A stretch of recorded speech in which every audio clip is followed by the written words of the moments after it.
NCP থেকে পদত্যাগ করেছেন দলের জ্যেষ্ঠ যুগ্ম সদস্য সচিব তাসনিম জারা। এরপরই গুঞ্জন ওঠে বিএনপিতে যোগ দিতে পারেন তিনি। তবে বিএনপিতে যোগ দেওয়ার কোনো সম্ভাবনা নেই বলে জানিয়েছেন তাসনিম জারা। রোববার বিকেলে গণমাধ্যমকে এই তথ্য জানান তিনি। এর আগে শনিবার ভেরিফাইড ফেসবুক পেজ থেকে তাসনিম জারা জানিয়েছিলেন স্বতন্ত্র প্রার্থী হিসেবে নির্বাচন করবেন। সেই লক্ষ্যে এই আসনের 1% ভোটারের স্বাক্ষর সংগ্রহ শুরু করেছেন তিনি। রোববার সকাল থেকে শুরু হওয়া এই কার্যক্রম ব্যাপক সাড়া ফেলেছে।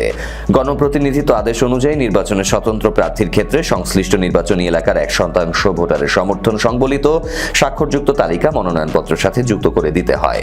ত্রয়োদশ জাতীয় সংসদ নির্বাচনে প্রার্থীদের মনোনয়নপত্র জমা দেওয়ার শেষ দিন আগামীকাল সোমবার।